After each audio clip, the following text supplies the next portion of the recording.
अगर आपको ऐसा लगता है कि आप अपने जीवन के सबसे कमजोर समय से गुजर रहे हैं, तो आपको ये बुक पढ़नी चाहिए।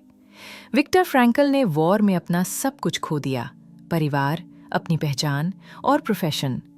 उनके पास जो कुछ भी था वो उनका अंतर्मन था। फ्रैंकल आपको अपने लाइफ में मीनिंग कैसे खोजना है वो सिखाएंगे। वो आपको ये देखना सिखाएंगे कि जब तक आप जिंदा हैं तब तक कहीं ना कहीं होप भी जिंदा है। ये बुक किसे पढ़नी चाहिए? जिन लोगों ने किसी अपने को खोया है, जिन लोगों के साथ कोई दुर्घटना हुई है, जिन लोगों को जिंदगी में नए मकसद की जरूरत है। विक्टर फ्रैंकल एक साइकोथेरेपिस्ट और एक न्यूरोलॉजिस्ट हैं। वो एक प्रलय से बचकर निकले हैं। वो लोगोथेरेपी और existential analysis school of thought के फाउंडर हैं। मैन्स सर्च फॉर मीनिंग उनके कंसंट्रेशन कैंप के अंदर उनके अनुभवों का रिकॉर्ड है और कैसे उन्होंने लोगोथेरेपी को बनाया है। परिचय। ये कहानी एक आम से कैदी के रोजमर्रा की जिंदगी के बारे में है। इसमें उन भयानक बातों का कोई खास जिक्र नहीं किया गया है जो सेकेंड वर्ल्ड वॉर के दौरान हुई थी। कभी कभी जिंदगी एक रास्ता चुन लेती है, ऐसा रास्ता जिसकी मंजिल इंसान नहीं बल्कि मौत होती है। दूसरा विश्व युद्ध शुरू हो चुका था और लाखों लोगों की जिंदगियां सिर्फ एक आदेश में कैद हो गई थीं। हम भी उन्हीं में थे। न कोई अपराध, न कोई मुकदमा, बस एक फैसला, उन्हें ले जाओ। ट्रेन के दरवाजे बंद हुए और हमारी आखिरी सांसों की आजादी उन्हीं ताले में कैद हो गई। डिब्बे में 80 से ज्यादा लोग थे। न बैठने की जगह, न हवा, बस डर। इतना घना डर कि लगता था हवा भी कांप रही है। कोई बच्चा रो रहा था, कोई बुजुर्ग दुआ मांग रहा था और कोई आदमी चुपचाप बैठा था, जैसे उसकी रूह शरीर छोड़ चुकी हो। हमने सोचा था शायद हमें मजदूरी के लिए कहीं ले जाया जा रहा है, शायद लौटने का मौका होगा, शायद। लेकिन उम्मीद का वो छोटा सा दीप तब बुझ गया जब ट्रेन एक जगह रुकी। एक बोर्ड चमक रहा था, ऑस्विट्स। लोगों ने धीरे धीरे पढ़ा और जैसे ही शब्द समझ आए, डिब्बा चीखों से भर गया। ऑस्विट्स मतलब मौत का शहर, गैस चेंबर, चिमनियां, जहां लाशें राख बनती थीं। ट्रेन के दरवाजे खुले और बाहर खड़े सिपाहियों ने चिल्लाकर कहा, सब बाहर उतर जाओ, जल्दी, अब तुम आजाद नहीं हो। हमारे सामने ऊंची दीवारें थीं, कांटेदार तार, मशीन गने और वो लोग जो कभी इंसान थे लेकिन अब सिर्फ कैली दिख रहे थे। उनके सिर मुंडे हुए थे, शरीर कमजोर, लेकिन निगाहें खाली, जैसे आंसू भी हार मान चुके हों। हमें लाइन में खड़ा किया गया, दाएं या बाएं, बस इतना ही। न कोई सवाल, न कोई पहचान, बस एक इशारा और उसी पल तय हो जाता कौन काम करेगा और कौन कुछ ही घंटों में गैस चेंबर में जाएगा। मेरी बारी आई। मैं कांप रहा था, लेकिन चेहरे पर डर छुपाया। मेरे सामने खड़ा ऑफिसर मेरी आंखों में देखता है। कुछ सेकंड, इतने भारी कि जैसे समय रुक गया हो। फिर एक इशारा, दाएं। मैं जिंदा बच गया, लेकिन उस पल पहली बार समझ आया, कभी कभी मौत आसान होती है और जिंदगी सजा। हमें कपड़े उतारने का आदेश मिला। हम नंगे खड़े थे, अपनी शर्म, सम्मान, पहचान सब खो चुके थे। फिर मशीनों ने हमारे बाल काटे। हम जमीन पर पड़े खून, पानी और बालों के ढेर को देखते रहे। अब हम इंसान नहीं थे, हम थे एक नंबर, एक श्रम का साधन, एक चलती लाश। कहा जाता है इंसान तब टूटता है जब उससे उसकी पहचान छीनी जाती है। लेकिन कंसंट्रेशन कैंप में पहचान सिर्फ नहीं छीनी जाती थी, उसे मिटाया जाता था, पूरा का पूरा अस्तित्व। अगली सुबह हमारे नाम दर्ज नहीं किए गए, बल्कि हमारे नामों को काट दिया गया। उनकी जगह एक नंबर दे दिया गया। मेरे लिए वो नंबर था 119104। एक अजीब सा एहसास हुआ, जैसे मेरी पुरानी जिंदगी किसी और की थी। घर, परिवार, दोस्त सब पीछे छूट चुके थे। मैं नहीं था। मैं सिर्फ 119,104, एक शरीर, एक यूनिट, एक संसाधन। फिर हमें कैंप के अंदर ले जाया गया।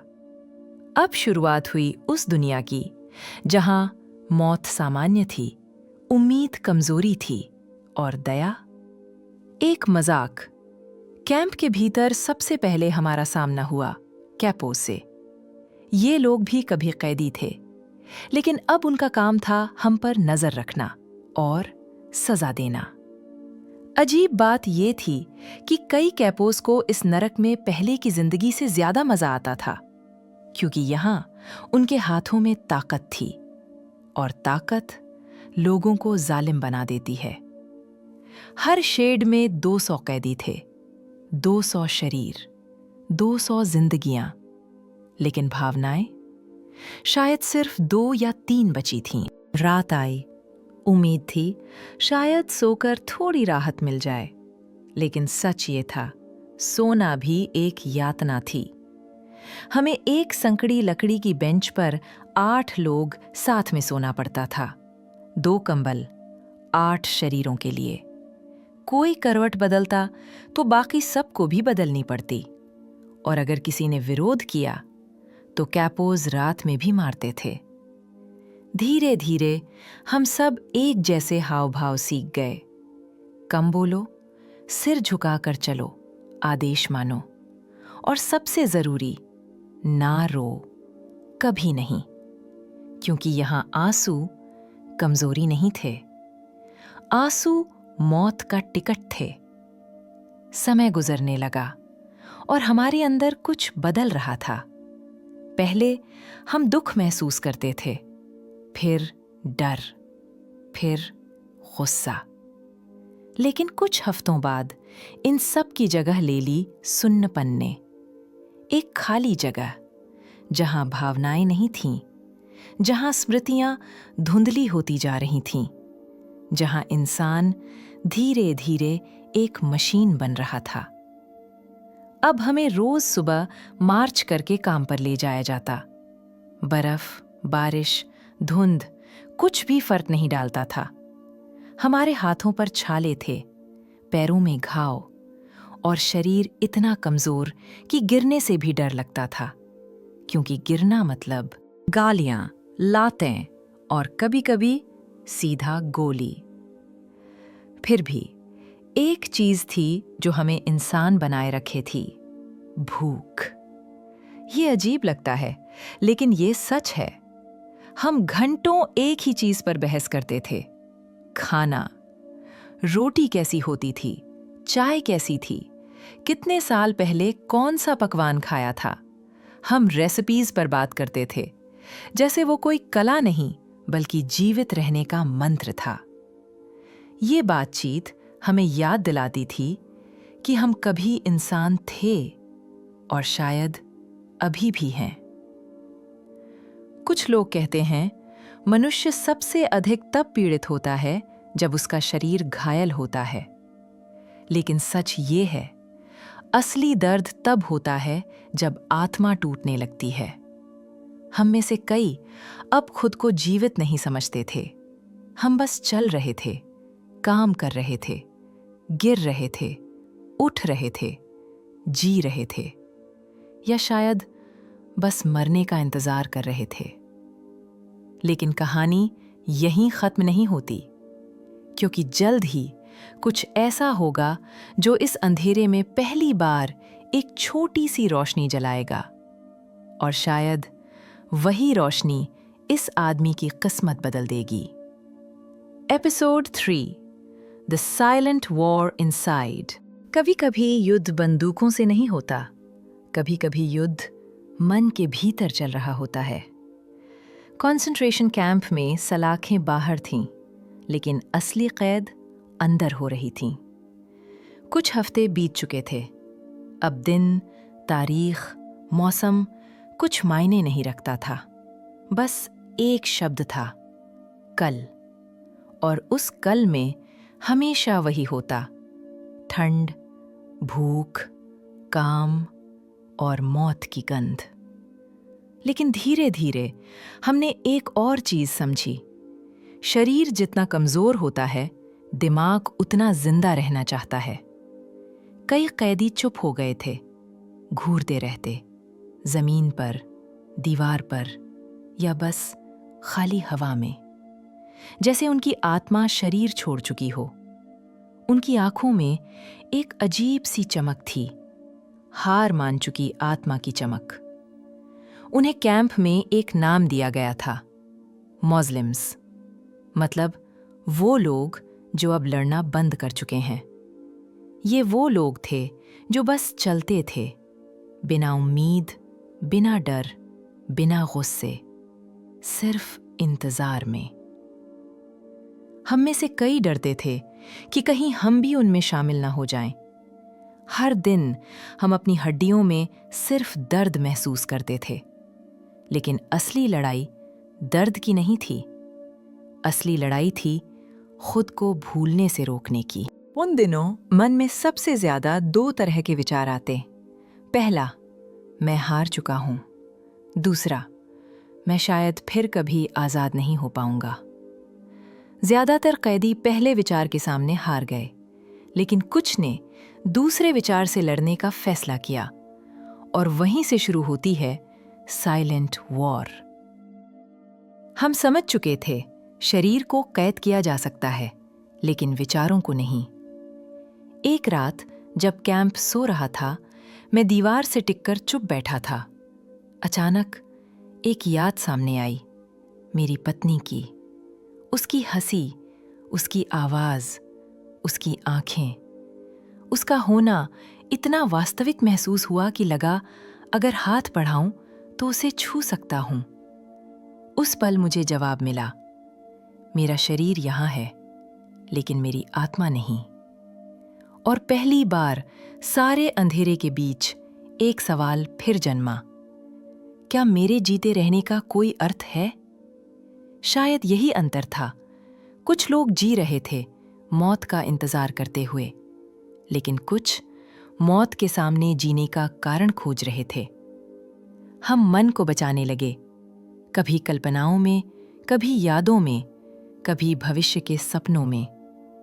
कभी कभी हम बस आसमान देखते और सोचते, किसी दिन ये सब खत्म होगा। हालांकि बाहर हालात बदल नहीं रहे थे, लेकिन अंदर कुछ बदल रहा था। हमें एहसास हुआ दर्द हमें तोड़ रहा था, लेकिन वही दर्द हमें मजबूत भी बना रहा था।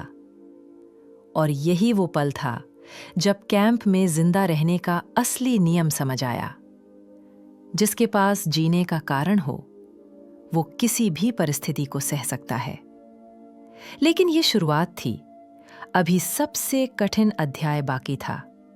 बीमारी, मौत का और करीब आने का एहसास, और एक ऐसा फैसला जिसका जवाब आज भी इतिहास नहीं दे पाया।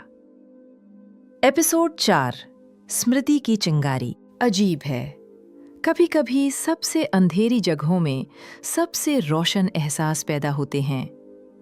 कैंप में महीनों बीत चुके थे।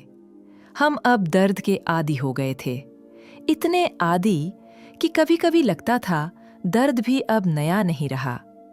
भूख अब सिर्फ भूख नहीं थी, वो एक स्थायी साथी बन चुकी थी। सर्दी अब मौसम नहीं थी, वो अस्तित्व थी। और मौत, वो अब डर नहीं थी, वो एक संभावना थी, कभी भी, कहीं भी। लेकिन उसी दौरान कुछ हुआ, कुछ अनपेक्षित, कुछ जिसने इस नरक में इंसानियत की आखिरी लौ जला दी। एक सुबह हमें काम के लिए मार्च कराया जा रहा था।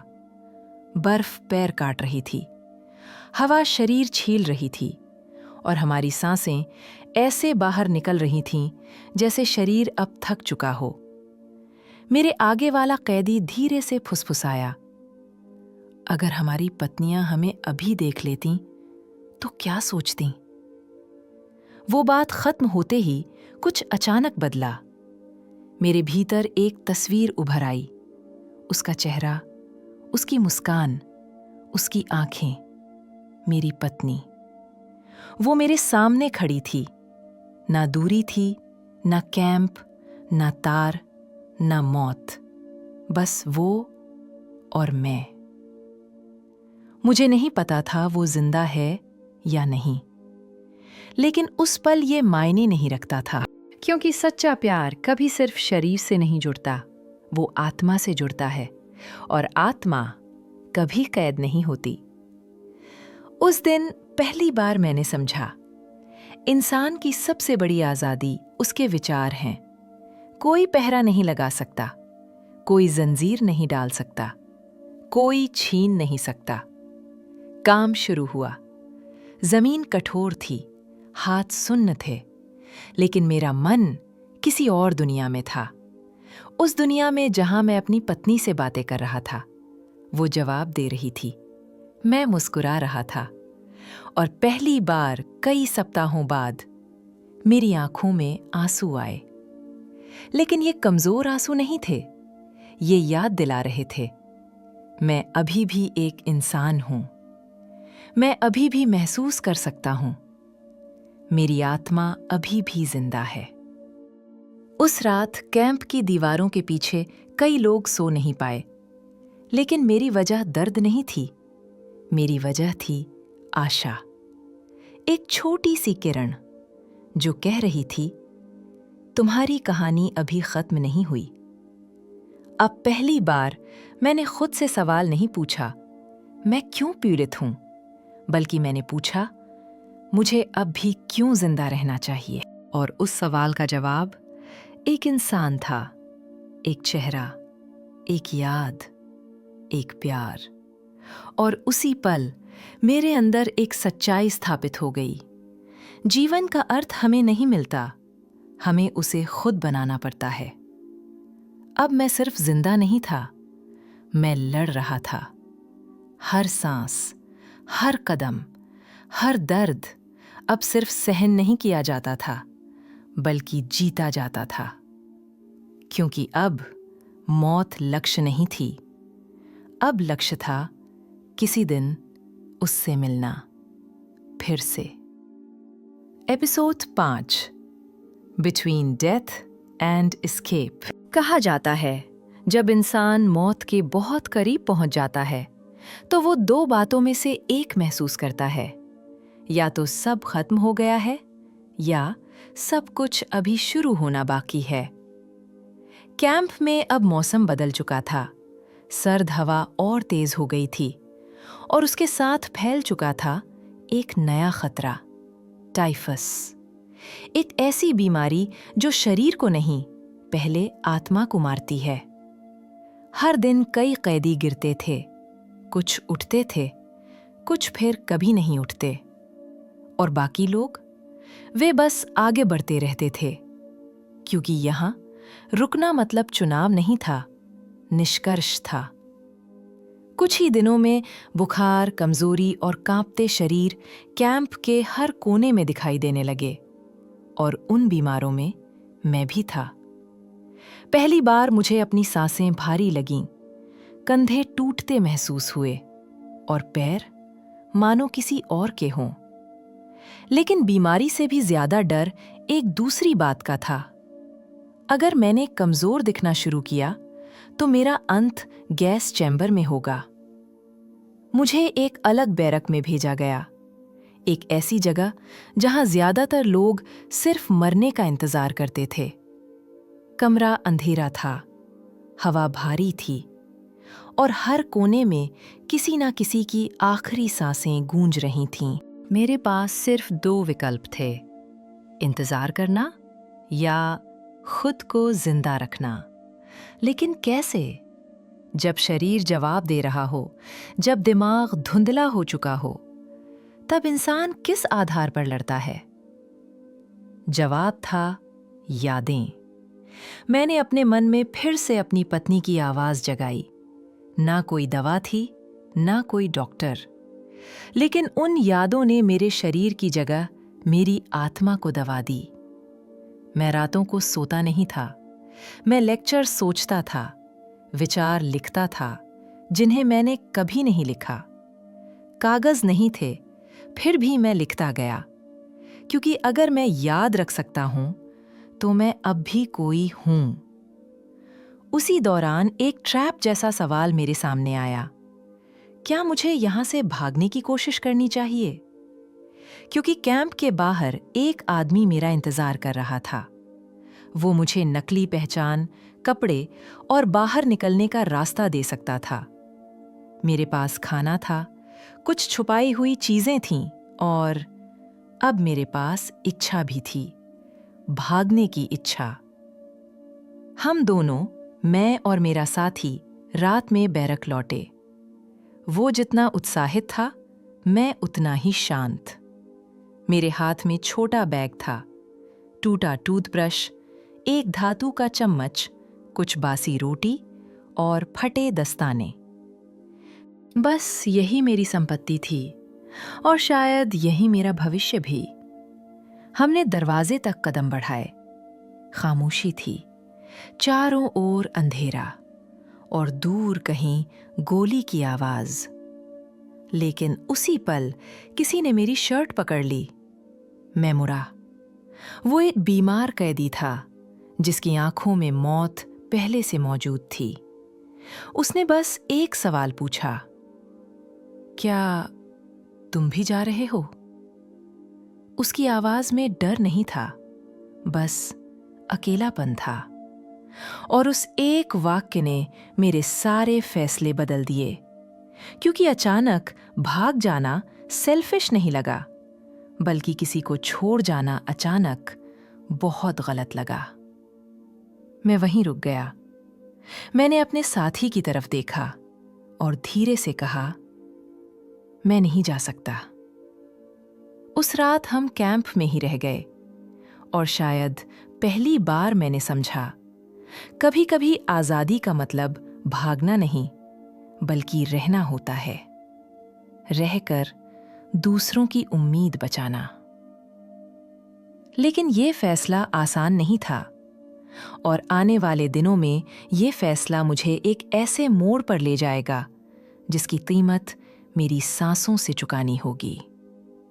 एपिसोड 6, फ्रीडम और एम्प्टीनेस। हर जेल की एक आखिरी दीवार होती है और हर कैदी के भीतर एक आखिरी सवाल। अगर एक दिन आजादी मिल भी गई तो क्या मैं पहले जैसा रह पाऊंगा? कैंप में अब हालात बदल चुके थे। बाहर युद्ध तेजी से खत्म हो रहा था। सिपाही घबराए हुए थे, कैपोज गायब होने लगे थे और पहली बार कैंप की हवा में डर नहीं, घबराई हुई शांति थी। एक सुबह कैंप के गेट खुले। चिल्लाहट नहीं थी, आदेश नहीं थे, कोड़े नहीं थे, बस सन्नाटा। अजीब, परेशान और अविश्वसनीय सन्नाटा। फिर एक आवाज आई, आप अब आजाद हैं। किसी ने खुशी से चिल्लाया नहीं, कोई भागा नहीं, कोई रोया नहीं, क्योंकि वो पल जिसे हम महीनों नहीं, सालों से इंतजार कर रहे थे, वो इतना बड़ा था कि हमारी भावनाएं उसे महसूस भी नहीं कर पा रही थीं।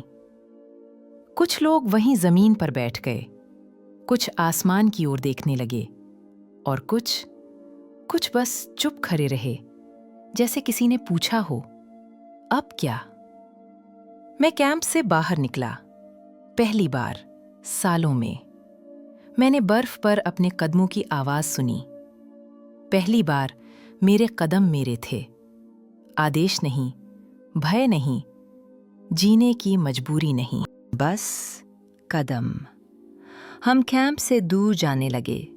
रास्ते में खेत थे, पेड़ थे और दूर कहीं पहाड़ों पर उगता सूरज। वो सूरज जो शायद कभी हमारे लिए उगा ही नहीं था। मेरे पीछे कैंप की ऊंची दीवारें थीं और उनके पीछे मेरी वो जिंदगी जो किसी और की लगती थी। और आगे खाली सड़क, खुला आसमान और एक भविष्य जो अब मेरे फैसलों पर निर्भर था। लेकिन उसी आजादी के बीच एक अजीब एहसास था, डर। डर कि अब कोई नियम नहीं थे, कोई आदेश नहीं थे। अब मैं खुद जिम्मेदार था। कई कैदी चलते चलते रो पड़े, कई हंसे और कई बस जमीन को छूकर देखते रहे कि क्या ये सब सच है। क्योंकि एक कैंप कैदी आजादी से एक ही सवाल पूछता है, अब जब मैं आजाद हूं, मैं कहां जाऊं और मैं कौन हूं? मेरी जेब खाली थी, शरीर कमजोर था, लेकिन मन में एक बात थी। अगर मैंने इस अंधेरे में अर्थ खोज लिया था, तो अब मैं रोशनी में उस अर्थ को जी सकता हूं।